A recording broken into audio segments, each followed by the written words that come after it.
Hello বন্ধুরা, আজকের এই ভিডিওতে আমরা আলোচনা করব 50টি গুরুত্বপূর্ণ এমসিকিউ প্রশ্ন। আপকামিং যে ডাব্লিউবি পঞ্চায়েত পরীক্ষা রয়েছে তার জন্য এই প্রশ্নগুলি খুবই গুরুত্বপূর্ণ হতে চলেছে। তো অবশ্যই তোমরা ভিডিওটা প্রথম থেকে শেষ পর্যন্ত দেখবে। আর এই 50টা প্রশ্নের মধ্যে কতগুলি প্রশ্নের উত্তর দিতে পারলে তা অবশ্যই তোমরা ভিডিও শেষে কমেন্ট বক্সে কমেন্ট করে জানাবে। তো চলো শুরু করি। তো দেখো, আজকে আমাদের প্রথম প্রশ্ন রয়েছে, কোরাকু নামক উপজাতি সম্প্রদায় ভারতের কোন রাজ্যে বসবাস করে? খুবই গুরুত্বপূর্ণ প্রশ্ন।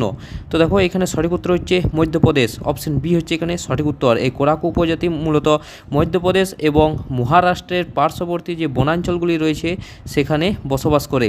পরবর্তী প্রশ্ন, সমগ্র বিশ্বের মধ্যে বৃহত্তম উষ্ণ মরুভূমিটির নাম আসলে কি? তো দেখো, সমগ্র বিশ্বের যে বৃহত্তম উষ্ণ মরুভূমি সেটি আফ্রিকা মহাদেশের সাহারা মরুভূমি। এটি হচ্ছে পৃথিবীর সবথেকে বড় মরুভূমি। পরবর্তী প্রশ্ন, গরম পানি নামক বিখ্যাত অভয়ারণ্যটি ভারতের কোন রাজ্যে অবস্থিত? খুবই গুরুত্বপূর্ণ প্রশ্ন। পশ্চিমবঙ্গ, উড়িষ্যা, আসাম নাকি মেঘালয়? তো দেখো, গরম পানি নামক বিখ্যাত অভয়ারণ্যটি ভারতের আসাম রাজ্যে অবস্থিত। এটি আসাম রাজ্যে অবস্থিত। নেক্সট প্রশ্ন, পশ্চিমবঙ্গের কোন জেলাতে বনভূমির পরিমাণ সবথেকে কম লক্ষ্য করা যায়? সবথেকে কম লক্ষ্য করা যায়। তো এখানে সঠিক উত্তর হচ্ছে কলকাতা। কলকাতাতে সবথেকে কম বনভূমি রয়েছে, কারণ অতিরিক্ত নগরায়নের ফলে পশ্চিমবঙ্গের জেলাগুলোর মধ্যে কলকাতাতে সবথেকে কম বনভূমি রয়েছে। পরবর্তী প্রশ্ন, জাভ্য নামক বিখ্যাত শৃঙ্গটি কোন পাহাড়ের সর্বোচ্চ শৃঙ্গ? তো দেখো, এখানে সঠিক উত্তর হচ্ছে এই জাভ্য নামক বিখ্যাত শৃঙ্গটি, এটি নাগা পাহাড়ের সর্বোচ্চ শৃঙ্গ। নাগাল্যান্ডের নাগা পাহাড়ের সর্বোচ্চ শৃঙ্গ। পরবর্তী প্রশ্ন, গুজরাট রাজ্যের অগভীর জলাভূমি অঞ্চলগুলিকে কি বলা হয়? তো দেখো, গুজরাট রাজ্যের অগভীর জলাভূমিকে রন বলা হয়। রন বলা হয়। গুজরাটের কচ্ছ অঞ্চলের অগভীর ও লবণাক্ত জলাভূমিকে রন বলা হয়, যেমন কচ্ছের রন। পরবর্তী প্রশ্ন রয়েছে, বিখ্যাত চেতলা ন্যাশনাল পার্কটি বর্তমানে ভারতের কোন রাজ্যে অবস্থিত? তো দেখো, সাতের এখানে সঠিক উত্তর হচ্ছে ঝাড়খণ্ড। এটি আসলে বেতলা ন্যাশনাল পার্ক, যা ঝাড়খণ্ডের পালামো জেলায় অবস্থিত। পরবর্তী প্রশ্ন রয়েছে, আয়তনের বিচারে সমগ্র পৃথিবীতে ভারতের বর্তমান স্থান কততম? তো এটা আমরা ছোট থেকে জেনে এসেছি যে আয়তনের বিচারে ভারত হচ্ছে পৃথিবীর সপ্তম বৃহত্তম দেশ। সপ্তম বৃহত্তম দেশ। সে 7টি বৃহত্তম কার কার পরে সেটা জেনে নিই। তো প্রথমে হচ্ছে রাশিয়া, দ্বিতীয় হচ্ছে কানাডা, তৃতীয় হচ্ছে চীন, চতুর্থ আমেরিকা, পঞ্চম ব্রাজিল এবং ষষ্ঠ হচ্ছে অস্ট্রেলিয়া। অস্ট্রেলিয়ার পরেই ভারতের স্থান সপ্তম বৃহত্তম মহাদেশ। পরবর্তী প্রশ্ন, পশ্চিমবঙ্গের বিখ্যাত দিয়ারা অঞ্চলটি কোন জেলার অন্তর্গত একটি এলাকা? তো দেখো, সঠিক উত্তর হচ্ছে এখানে মালদা জেলার। তো মালদা জেলার কালিন্দী নদীর দক্ষিণ তীরের উর্বর পলি গঠিত নবীন সমভূমিকে এই দিয়ারা বলা হয়। পরবর্তী প্রশ্ন রয়েছে, ঐতিহ্যবাহী উগাড়ি উৎসবটি ভারতের কোন রাজ্যে সাড়ম্বরে পালিত হয়? তো দেখো, ঐতিহ্যবাহী এই উগাড়ি উৎসবটি সাধারণত অন্ধ্রপ্রদেশে পালন করা হয়। অন্ধ্রপ্রদেশে। এটি মূলত অন্ধ্রপ্রদেশ, তেলেঙ্গানা এবং কর্ণাটক রাজ্যের একটি প্রধান নববর্ষ উৎসব। নববর্ষ উৎসব। অপশন সি হচ্ছে এখানে সঠিক উত্তর। পরবর্তী প্রশ্ন, বিখ্যাত বিভূতিভূষণ অভয়ারণ্যটি পশ্চিমবঙ্গের কোন জেলায় অবস্থিত রয়েছে? তো দেখো, এই বিভূতিভূষণ অভয়ারণ্যটি পশ্চিমবঙ্গের উত্তর 24 পরগনা জেলায় অন্তর্গত। উত্তর 24 পরগনার বনগাঁ মহকুমায় ইছামতি নদীর তীরে এটি অবস্থিত, এই বিভূতিভূষণ অভয়ারণ্যটি। পরবর্তী প্রশ্ন, হিমালয় সংলগ্ন নেওড়া ভ্যালি জাতীয় উদ্যানটি কোথায় অবস্থিত? তো দেখো, হিমালয় সংলগ্ন নেওড়া ভ্যালি জাতীয় উদ্যানটি অবস্থিত হচ্ছে কালিম্পংয়ে। অপশন বি হচ্ছে এখানে সঠিক উত্তর। নেওড়া ভ্যালি জাতীয় উদ্যানটি পশ্চিমবঙ্গের কালিম্পং জেলায় অবস্থিত একটি গুরুত্বপূর্ণ সংরক্ষিত বনাঞ্চল। পরবর্তী প্রশ্ন, ভারতের কোন নদীকে সিকিম রাজ্যের প্রধান জীবনরেখা বলা হয়? তো দেখো, 13 এখানে সঠিক উত্তর হচ্ছে তিস্তা নদীকে। তিস্তা নদীকে। সিকিম রাজ্যের অধিকাংশ মানুষের জল এবং জীবিকার প্রধান উৎস হচ্ছে এই তিস্তা নদী। তা এই সিকিম রাজ্যের প্রধান জীবনরেখা বলা হয় এই তিস্তা নদীকে। পরবর্তী প্রশ্ন, দক্ষিণ ভারতের পূর্বঘাট পর্বতের অপর নাম কি? তো দেখো দক্ষিণ ভারতের পূর্বঘাটের অপর নাম হচ্ছে মলয়াদ্রি। অপশন বি হচ্ছে এখানে সঠিক উত্তর, মলয়াদ্রি। দক্ষিণ ভারতের পূর্বঘাট পর্বতমালার প্রাচীন সাহিত্যে স্থানীয়ভাবে এই মলয়াদ্রি নামে ডাকা হয়। এছাড়া পশ্চিমঘাট পর্বতের অপর নাম হচ্ছে এই সহ্যাদ্রি। সহ্যাদ্রি হচ্ছে পশ্চিমঘাট পর্বতের অপর নাম। পরবর্তী প্রশ্ন রয়েছে, আধুনিক বিশ্বের মধ্যে উচ্চতম বিল্ডিং বা অট্টালিকা কোনটি? তো দেখো 15 এখানে সঠিক উত্তর হচ্ছে বুর্জ খালিফা। অপশন বি হচ্ছে এখানে সঠিক উত্তর। এটি দুবাইয়ে অবস্থিত, ইউনাইটেড আরব আমিরশাহী এই দুবাইয়ে অবস্থিত হচ্ছে বুর্জ খালিফা, যার উচ্চতা হচ্ছে 828 মিটার। 828 মিটার। পরবর্তী প্রশ্ন, আয়তন ও জনসংখ্যার বিচারে বিশ্বের ক্ষুদ্রতম দেশ কোনটি? খুবই গুরুত্বপূর্ণ প্রশ্ন। তো দেখো আয়তন ও জনসংখ্যার বিচারে বিশ্বের ক্ষুদ্রতম দেশ হচ্ছে ভ্যাটিকান সিটি। অপশন সি হচ্ছে এখানে সঠিক উত্তর। এটি আয়তন এবং জনসংখ্যার উভয় দিক থেকেই বিশ্বের ক্ষুদ্রতম সার্বভৌম দেশ। পরবর্তী প্রশ্ন দেখো, পশ্চিমবঙ্গের আলিপুরদুয়ার জেলাটি কত সালে আনুষ্ঠানিকভাবে গঠিত হয়? তো দেখো পশ্চিমবঙ্গের এই আলিপুরদুয়ার জেলাটি গঠিত হয় 2014 সালে। 2014 সালে 25শে জুন জলপাইগুড়ি জেলাকে বিভক্ত করে এই আলিপুরদুয়ার জেলাটি গঠিত হয়। পরবর্তী প্রশ্ন, গঙ্গার উপর নির্মিত ফারাক্কা নদী বাঁধটি কত সালে গড়ে উঠেছিল? তো দেখো গঙ্গা নদীর উপর নির্মিত এই ফারাক্কা বাঁধটি গড়ে উঠেছিল 1975 সালে। অপশন সি হচ্ছে এখানে সঠিক উত্তর। ভাগীরথী নদীর জলপ্রবাহ বাড়াতে এই ফারাক্কা বাঁধটি গঠন করা হয়েছিল। পরবর্তী প্রশ্ন, কাজী নজরুল ইসলাম আন্তর্জাতিক বিমানবন্দরটি ঠিক কোথায় অবস্থিত? তো দেখো কাজী নজরুল ইসলাম এই আন্তর্জাতিক বিমানবন্দরটি অবস্থিত হচ্ছে অন্ডালে। এই অন্ডালটি সাধারণত পশ্চিম বর্ধমানে অবস্থিত। পশ্চিম বর্ধমানে অন্ডালে এই কাজী নজরুল আন্তর্জাতিক বিমানবন্দরটি অবস্থিত। পরবর্তী প্রশ্ন, ভারতের প্রথম জলবিদ্যুৎ কেন্দ্রটি ঠিক কোন স্থানে স্থাপিত হয়েছিল? তো দেখো ভারতের প্রথম জলবিদ্যুৎ কেন্দ্রটি স্থাপিত হয়েছিল 1897 খ্রিস্টাব্দে। 1897 খ্রিস্টাব্দে দার্জিলিংয়ের সিদ্রাপংয়ে এই ভারতের প্রথম জলবিদ্যুৎ কেন্দ্রটি স্থাপিত হয়েছিল এই দার্জিলিংয়ের সিদ্রাপংয়ে। পরবর্তী প্রশ্ন, পৃথিবীর বায়ুমণ্ডলে কোন গ্যাসের উপস্থিতির পরিমাণ সব থেকে বেশি? তো দেখো পৃথিবীর বায়ুমণ্ডলের মধ্যে সাধারণত নাইট্রোজেনের পরিমাণ সব থেকে বেশি, তা আমরা আগেই জানি। নাইট্রোজেনের পরিমাণে হচ্ছে পৃথিবীতে 78%, 78% হচ্ছে এই নাইট্রোজেন গ্যাসের পরিমাণ। পরবর্তী প্রশ্ন রয়েছে, বিশ্বের কোন শহরকে নীরব শহর বা সাইলেন্ট সিটি বলা হয়? তো দেখো বিশ্বের সাধারণত রোমকে এই নীরব শহর বা সাইলেন্ট সিটি বলা হয়, কেননা প্রাচীন ঐতিহ্য এবং শান্ত পরিবেশের জন্য রোম শহরকে অনেক সময় এই নীরব শহর বলা হয়। পরবর্তী প্রশ্ন, এশিয়া মহাদেশের শীতল অরণ্য অঞ্চলকে কী নামে অভিহিত করা হয়? তো দেখো এশিয়া মহাদেশের শীতল অরণ্যকে সাধারণত আমরা তৈগা বনভূমি হিসেবে চিনি। আর এই তৈগা বনভূমি এশিয়ার উত্তরাঞ্চলের শীতল এবং সূচালো পাতার বনভূমিকে এই তৈগা বনভূমি বলা হয়। পরবর্তী প্রশ্ন রয়েছে আমাদের, সমগ্র বিশ্বের মধ্যে অবস্থিত বৃহত্তম দ্বীপটি নাম কি? তো দেখো সমগ্র বিশ্বের মধ্যে অবস্থিত বৃহত্তম দ্বীপ হচ্ছে গ্রিনল্যান্ড। গ্রিনল্যান্ড হচ্ছে বিশ্বের বৃহত্তম দ্বীপ, যেটি উত্তর আমেরিকার উত্তর পূর্ব দিকে এই গ্রিনল্যান্ডটি অবস্থিত।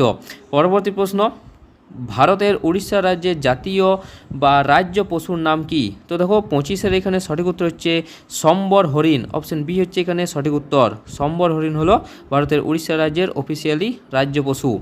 নেক্সট প্রশ্ন, সমগ্র পৃথিবীর মধ্যে বৃহত্তম বদ্বীপ বা ডেল্টা কোনটি? তো দেখো সমগ্র বিশ্বের মধ্যে বৃহত্তম বদ্বীপ বা ডেল্টা হচ্ছে সুন্দরবন। অপশন বি হচ্ছে এখানে সঠিক উত্তর। পরবর্তী প্রশ্ন, সৌরজগতের কোন দুটি গ্রহকে একে অপরের যমজ গ্রহ বলা হয়? তো দেখো 27 এখানে সঠিক উত্তর হচ্ছে পৃথিবী এবং শুক্র গ্রহকে। পৃথিবী এবং শুক্র গ্রহে সাধারণত ভর, আকার এবং গঠনের সাদৃশ্য হওয়ার জন্য এই দুই গ্রহকেই সাধারণত যমজ গ্রহ বলা হয়। পরবর্তী প্রশ্ন রয়েছে, বায়ুমণ্ডলের কোন স্তরে বেতার তরঙ্গ প্রতিফলিত হতে দেখা যায়?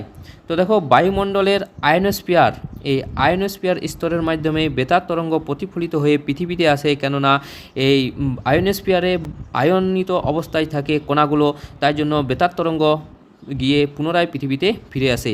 পরবর্তী প্রশ্ন, সমগ্র পৃথিবীর মধ্যে উচ্চতম মালভূমির নাম কি? তো দেখো সমগ্র পৃথিবীর মধ্যে উচ্চতম মালভূমি হচ্ছে পামির মালভূমি, যার উচ্চতা সমুদ্রপৃষ্ঠ থেকে 5,000 মিটারের কাছাকাছি, আর এটি হচ্ছে পৃথিবীর সবথেকে উচ্চতম মালভূমি। পরবর্তী প্রশ্ন রয়েছে, সমগ্র বিশ্বের দীর্ঘতম পর্বত শ্রেণীটির নাম কি? তো দেখো পর্বত শৃঙ্গ হচ্ছে মাউন্ট এভারেস্ট, কিন্তু দীর্ঘতম পর্বত শ্রেণী হচ্ছে আন্দিজ পর্বত শ্রেণী, আন্দিজ পর্বতমালা বা আন্দিজ পর্বত শ্রেণী, যেটি দক্ষিণ আমেরিকায় অবস্থিত। পরবর্তী প্রশ্ন, পৃথিবীর মধ্যে সর্বাধিক জনবসতি বা জনবহুল শহর কোনটি? তো দেখো এখানে সঠিক উত্তর হচ্ছে টোকিও। অপশান সি হচ্ছে এখানে সঠিক উত্তর, টোকিও। জাপানের রাজধানী টোকিও বর্তমানে বিশ্বের সর্বাধিক জনবহুল যুক্ত শহর। পরবর্তী প্রশ্ন রয়েছে, ঐতিহাসিক আমান ব্রিজ কোন দুটি প্রতিবেশী দেশকে যুক্ত করেছে? তো 32-এর এখানে সঠিক উত্তর হচ্ছে ভারত এবং পাকিস্তান, এই দুটি দেশকে যুক্ত করেছে এই আমান ব্রিজটি। নেক্সট প্রশ্ন, বিশ্বের কোন দেশকে সোনার ভেড়ার লোমের দেশ বলা হয়? খুবই গুরুত্বপূর্ণ প্রশ্ন। তো দেখো 33-এর এখানে সঠিক উত্তর হচ্ছে অস্ট্রেলিয়াকে। অপশান বি হচ্ছে এখানে সঠিক উত্তর, কেননা প্রচুর পরিমাণে উন্নত মানের উল এবং পশম উৎপাদন হয় বলে একে অস্ট্রেলিয়াকে এই নামেই ডাকা হয়, এই সোনার ভেড়া লোমের দেশ। পরবর্তী প্রশ্ন, পৃথিবীর কোন মহাদেশকে সচরাচর অন্ধকারাচ্ছন্ন মহাদেশ বলা হয়? তো দেখো পৃথিবী সাধারণত আফ্রিকা মহাদেশকে অন্ধকারাচ্ছন্ন মহাদেশ বলা হয়, কেননা দীর্ঘদিন ধরে এই আফ্রিকা মহাদেশ অধিকাংশ মানুষের কাছে উন্মোচন হয়নি বা অনাবিষ্কৃত ছিল, তাই একে অন্ধকারাচ্ছন্ন মহাদেশও বলা হয়। পরবর্তী প্রশ্ন, ভৌগোলিক কারণে পশ্চিমবঙ্গের কোন নদীকে বাংলার দুঃখ বলা হয়? তো দেখো এখানে সঠিক উত্তর হচ্ছে দামোদর নদকে বাংলার দুঃখ বলা হয়, কেননা একসময় এই দামোদর নদের মধ্যে বর্ষাকালে প্রচুর পরিমাণে বৃষ্টিপাতের ফলে আশেপাশে অঞ্চল প্লাবিত হয়ে যেত, তাই এই দামোদর নদকে পশ্চিমবঙ্গের বা বাংলার দুঃখ বলা হয়। পরবর্তী প্রশ্ন, কোন শহরকে ভারতের প্রবেশদ্বার নামে অভিহিত করা হয়? তো দেখো 36-এর এখানে সঠিক উত্তর হচ্ছে ভারতের প্রবেশদ্বার হচ্ছে মুম্বাই। অপশান সি হচ্ছে এখানে সঠিক উত্তর। আরব সাগরের তীরে অবস্থিত এই শহরটি ভারতের অন্যতম প্রধান বন্দর ও বাণিজ্যিক কেন্দ্র হওয়ার জন্য একে ভারতের প্রবেশদ্বার বলে থাকে। পরবর্তী প্রশ্ন, ইতিহাসের পাতায় কোন দেশকে নীল নদের দান বলে উল্লেখ করা হয়? তো দেখো 37-এর এখানে সঠিক উত্তর হচ্ছে মিশরকে নীল নদের দান বলে থাকে, তা তোমরা সকলেই জানো, কেননা এই মিশরে নীল নদের উপর ভিত্তি করে তাদের সভ্যতা এবং কৃষি ব্যবস্থা গড়ে উঠেছিল, তাই এই মিশরকে নীল নদের দান বলা হয়। পরবর্তী প্রশ্ন, বিশ্বের কোন দেশকে নিশীথ সূর্যের দেশ বলা হয়? তো দেখো নিশীথ সূর্যের দেশ বলা হয় নরওয়েকে নিশীথ সূর্যের দেশ বলা হয়। এই নরওয়ে উত্তর মেরুর কাছাকাছি অবস্থিত হওয়ার জন্য এখানে 6 মাস দিন এবং 6 মাস রাত, অর্থাৎ রাতের বেলাও সূর্য দেখা যায়, তাই একে নিশীথ সূর্যের দেশ বলা হয়। পরবর্তী প্রশ্ন, ইউরোপের কোন দেশকে হাজার হ্রদের দেশ নামে ডাকা হয়? তো দেখো ইউরোপের ফিনল্যান্ডকে হাজার হ্রদের দেশ বলা হয়, এটি খুবই গুরুত্বপূর্ণ প্রশ্ন। তো হাজার হ্রদের দেশ হচ্ছে ফিনল্যান্ড, এখানে প্রায় 1,88,000-এর কাছাকাছি হ্রদ লক্ষ্য করা যায়। পরবর্তী প্রশ্ন, সোনালী চতুর্ভুজ বা গোল্ডেন কোয়াড্রিলেটার কোন পথকে নির্দেশ করে? তো দেখো 40-এর এখানে সঠিক উত্তর হচ্ছে সড়ক পথ। অপশান সি হচ্ছে এখানে সঠিক উত্তর, যেটি ভারতের 4টি মূল শহর মুম্বাই, চেন্নাই, এছাড়াও রয়েছে দিল্লি এবং কলকাতা, এই 4টি মেট্রোপলিটন শহরকে যুক্ত করেছে সড়কপথের মাধ্যমে এই সোনালী চতুর্ভুজটি। পরবর্তী প্রশ্ন, কোন যন্ত্রের ব্যবহারের মাধ্যমে বাতাসের আর্দ্রতা সঠিকভাবে পরিমাপ করা হয়?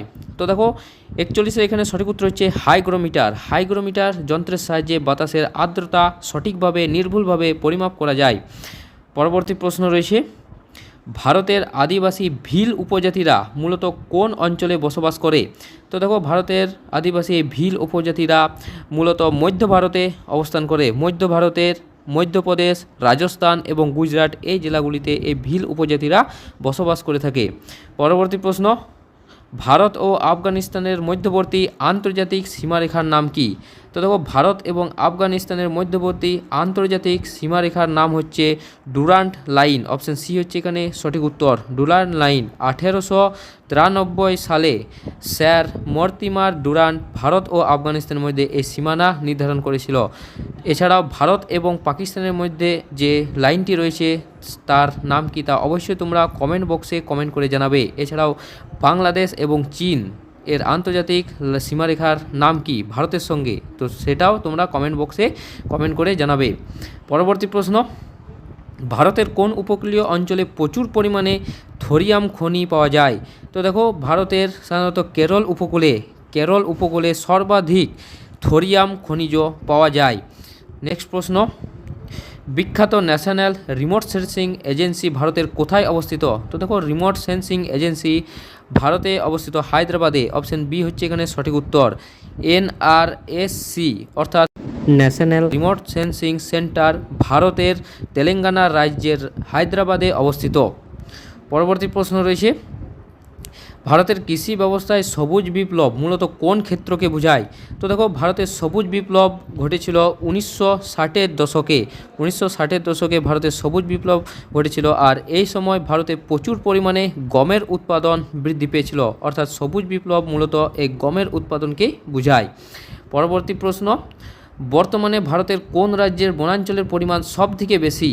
তো দেখো 47-এর এখানে সঠিক উত্তর হচ্ছে মধ্যপ্রদেশ হচ্ছে এখানে সঠিক উত্তর।